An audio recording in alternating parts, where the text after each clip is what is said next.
Most people will work 40 years and never reach financial freedom. Not because they didn't try, because nobody ever showed them the actual number. This video does that. Not the version you see online. Not the guy on a yacht in Bali posting screenshots of his trading account. Not early retirement at 35 with a 7-figure portfolio. That version was designed to make you feel like it's not for you, or so you stop trying before you start. The version I'm going to show you today is different. It has a real definition, a real number, a real path.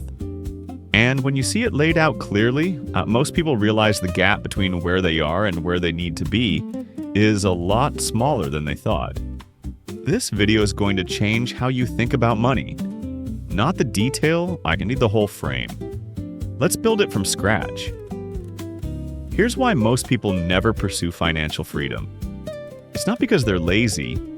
It's not because they don't care. It's because every version of financial freedom they've ever seen was built for someone else. Open Instagram or YouTube and search financial freedom. What do you get? Private jets, Lamborghinis, passive income from a drop-shipping business that took years and hundreds of thousands of dollars to build. A 28-year-old who retired but still works 60 hours a week creating content about how he retired.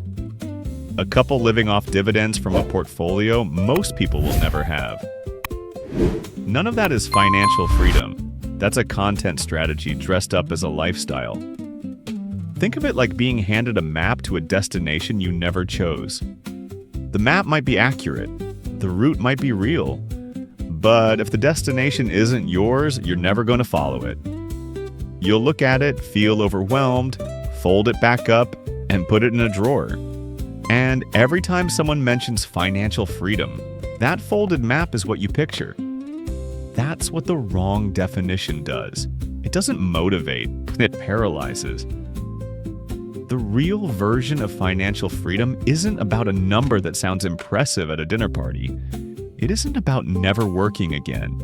It isn't about living on a beach with no responsibilities. It's about options. It's about never being forced into a decision because of money. It's about being able to say no to the wrong job, the wrong city, the wrong situation, because your finances give you the room to choose. That's a completely different target, and it's one most people can actually reach.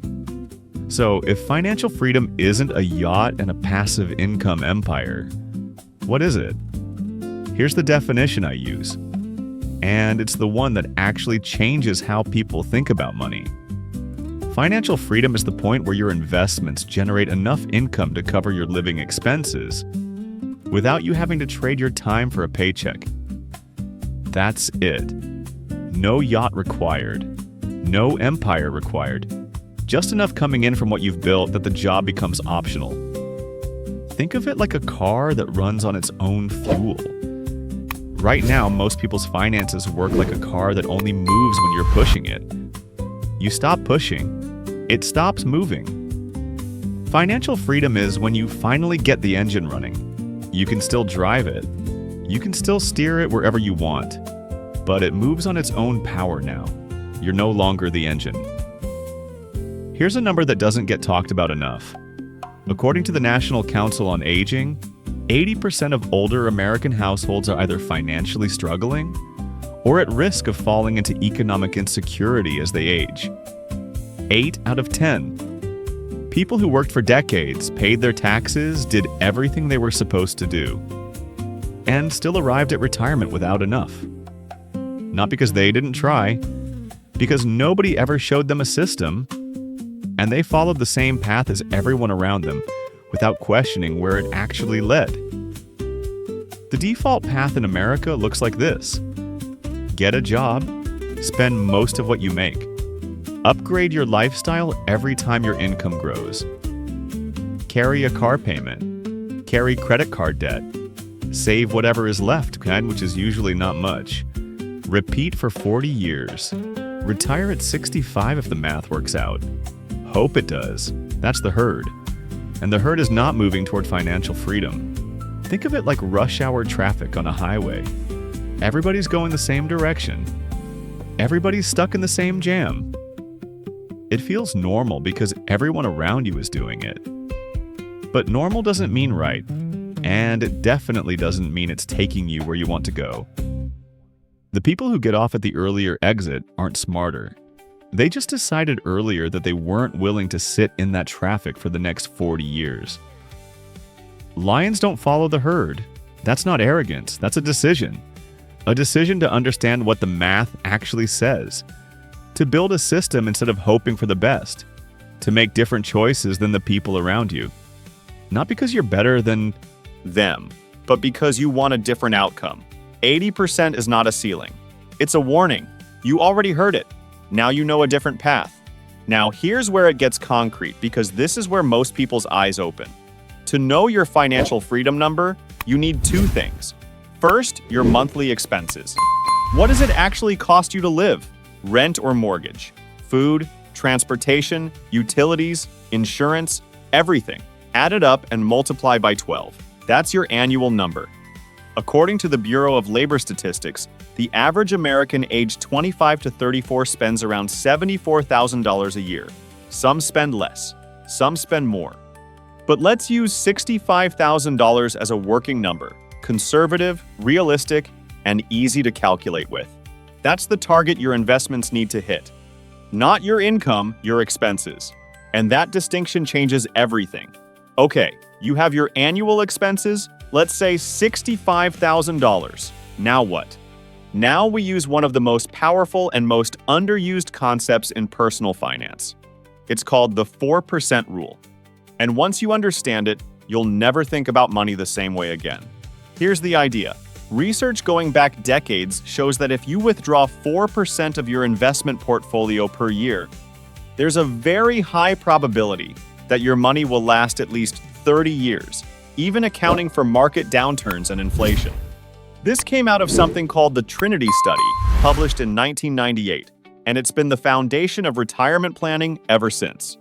So if 4% of your portfolio covers your expenses, you're financially free.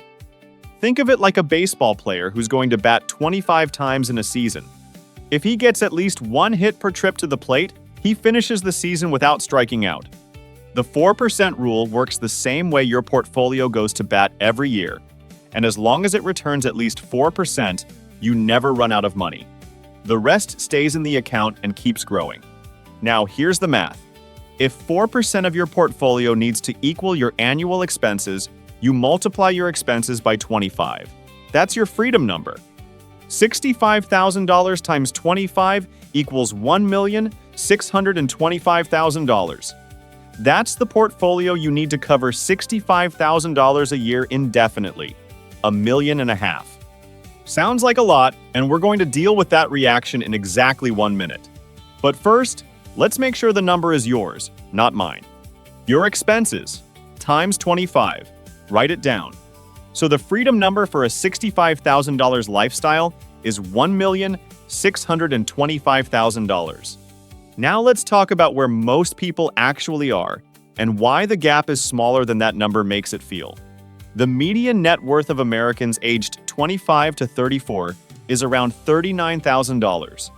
That includes everything savings, retirement accounts, home equity, minus debts. And for a lot of people in this age group, the retirement account balance is closer to zero than to anything meaningful. Here's the honest picture. Most men in their late 20s and early 30s are starting from scratch or close to it. No real investment portfolio. Maybe a 401k with a few thousand in it. Maybe some savings that keep getting rated for emergencies.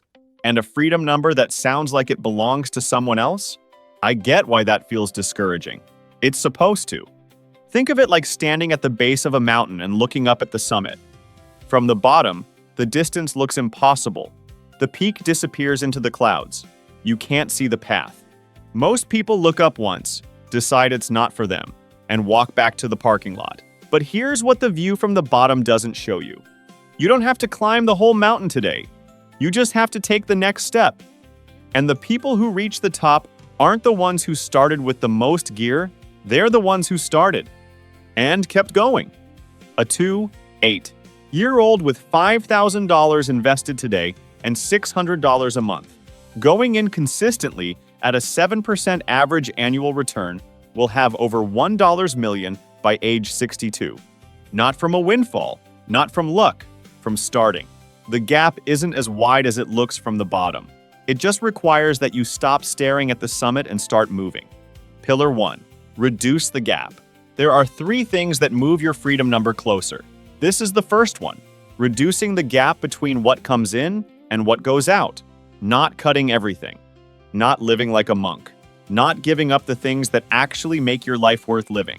Just identifying where the money is leaking and plugging the right holes. Here's the thing about spending.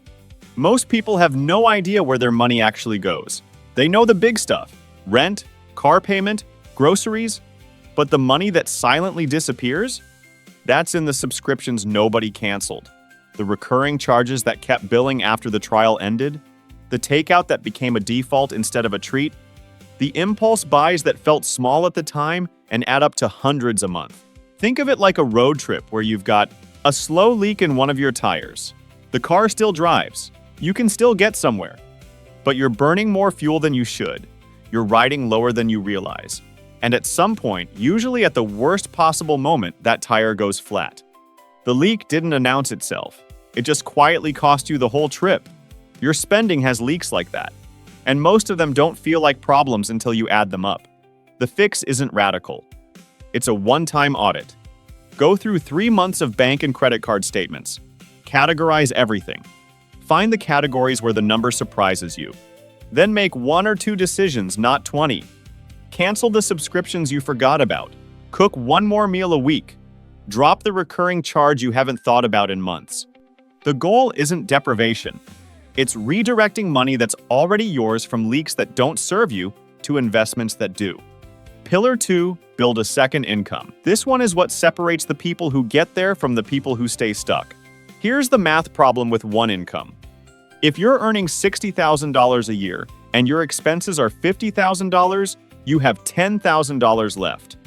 After taxes, after life, after the unexpected stuff that always shows up, that margin gets thin fast. And investing from a thin margin is slow, painfully slow. But add even $1,000 a month from a side income freelancing, gig work, selling what you have, and the math changes completely. Now you've got an extra $12,000 a year that didn't exist before. Put half of that into investments, and you've just doubled your monthly contribution without touching your lifestyle at all. Think of it like a 2-engine plane.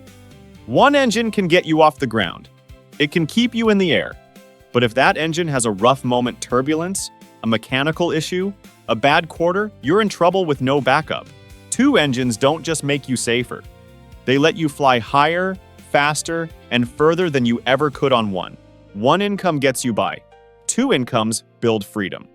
The 3 most realistic options are freelancing, selling what you already have, and gig work. All 3 are available this week with no upfront cost. The point isn't to build a second career.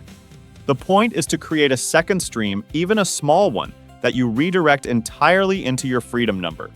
Because the difference between investing $300 a month and $700 a month isn't just a little better outcome. Over 25 years at 7%, that gap produces more than double the end result. $243,000 versus $567,000. Same time, same market, just a different input. Pillar 3, invest the difference, the one that does the heavy lifting while you sleep. Everything we've covered so far, reducing leaks, building a second income, is just preparation. The money you free up only becomes freedom when you put it to work. Sitting in a checking account, it loses value to inflation every year. Invested consistently, it compounds. And compounding is the only force in personal finance that actually works in your favor without you having to do anything. Think of it like a snowball rolling down a hill. In the beginning, it's small. It picks up a little snow. Not much happens. But as it rolls, as it picks up more mass, each rotation adds more than the last. By the time it reaches the bottom, it's enormous. Not because it rolled faster, because it had time. Your investments work exactly the same way. The first few years feel slow. The numbers seem small. You put in $500 a month, and the account shows $6,000 after a year. and you think this is going to take forever, but you're at the top of the hill. The snowball is just getting started. Here's what the math shows. A 8-year-old who invests $500 a month at 7% will have around $195,000 by age 45. Keep going to 55, that becomes $478,000. Keep going to 65, over $1 million. And here's the part that stops people cold. The last 10 years added more than the previous 27 combined. That's not a typo, that's compounding doing its job. The 3 pillars work together. Plug the leaks that frees up money. Add a second income that creates new money. Invest the difference that multiplies the money. Each one feeds the next. And when all 3 are running at once, your freedom number stops feeling like a fantasy and starts feeling like a date on a calendar. Let's put all 3 pillars together and run the actual numbers. Because this is where the abstract becomes real. Meet someone we'll call a typical guy in this audience. He's 29. He earns $62,000 a year. His expenses right now are $52,000. He's got $8,000 in a 401k and basically nothing else invested. Sound familiar? Right now, his margin is $10,000 a year, about $833 a month. After taxes and unexpected costs, maybe $500 actually makes it into savings consistently. At that rate, reaching a $1.3 million freedom number takes around 40 years. He'd be nearly 70 before he gets there. But watch what happens when all 3 pillars kick in. Pillar 1, he does a spending audit and finds $400 a month in leaks. Subscriptions, forgotten charges, dining patterns that crept up without him noticing. He plugs the obvious ones and redirects $300 into investments. Now he's at $800 a month. Pillar 2, he picks up freelance work on weekends. Within 3 months, he's clearing an extra $800 a month. He puts $600 of that directly into his Roth IRA and index funds. Now he's at $1,400 a month invested. Pillar 3, that $1,400 a month, goes into a simple S&P 500 index fund at a historical average of 7% adjusted for inflation, starting with his existing $8,000. The result? By age 6, 2, 3 years from now, he has over $2.2 million. Same person, same job, 3 decisions. That's not a fantasy. That's arithmetic. The math was always there, he just needed the right inputs. Now let's talk about the things that wreck plans that should have worked. Because knowing the math isn't enough. There are 3 forces that quietly undo progress, and most people don't see them coming until the damage is already done. The first one is inflation. Every year, the dollar you hold loses purchasing power. At 3% annual inflation, something that costs $50,000 today will cost $67,000 in 10 years. Which means your freedom number isn't static, it grows over time. The good news? S&P 500 index funds have historically outpaced inflation by a wide margin. You don't need to fight inflation manually. You just need to stay invested. The second one is lifestyle creep. This is the silent killer. You get a raise, you get a bonus.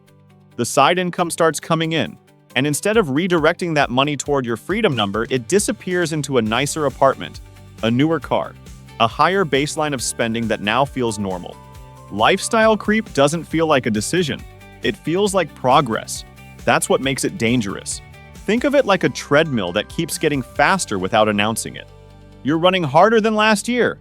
You feel like you're moving, but you're still in the same place because the belt sped up every time your income did. The third one is impatience. The early years of compounding feel slow. Nothing dramatic is happening. And that's exactly when most people make changes, switch strategies, pull money out, chase something that looks faster. Every time you interrupt compounding, you reset the clock. The people who reach their freedom number aren't the ones who found the best investment. They're the ones who left their investments alone. Know your enemies, and don't let them win quietly. Everything we've covered so far has been building to this moment. Your number. Not a generic example, not a case study. Your actual freedom number, the specific target that turns financial freedom from an abstract concept into a concrete finish line with your name on it. Here's how you calculate it in 3 steps. Right now, while you're watching this. Step 1. Figure out your monthly expenses. Everything. Rent or mortgage, car payment, food, utilities, insurance, subscriptions, entertainment. Add it all up. That's your monthly cost of living. Multiply by 12. That's your annual number. Step 2. Multiply that annual number by 25. That's your freedom number. The portfolio that, at a 4% withdrawal rate, covers your life indefinitely. Step 3. Figure out how far you are from it right now.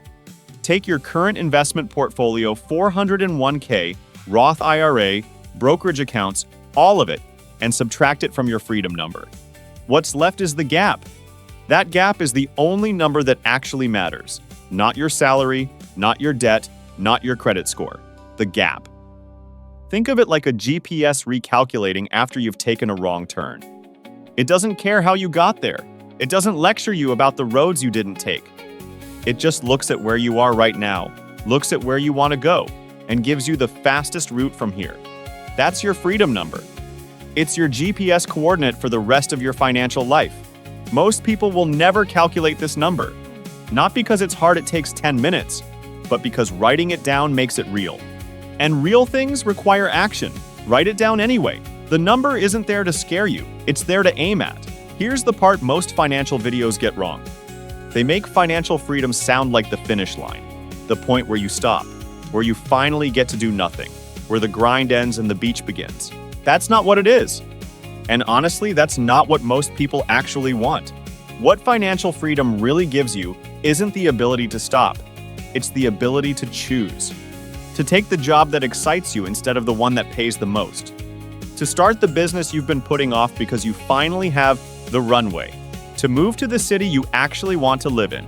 To spend more time with people who matter without doing math in your head every time you make a decision. Think of it like finally owning the field you've been playing on. Same game, same effort, but now you decide the rules. You show up because you want to, not because you have to. And that changes everything about how you play. Financial freedom works the same way. You still show up. You still work maybe harder than before, because now you're doing it on your terms. But the paycheck stops being the reason, and that changes everything about how you show up.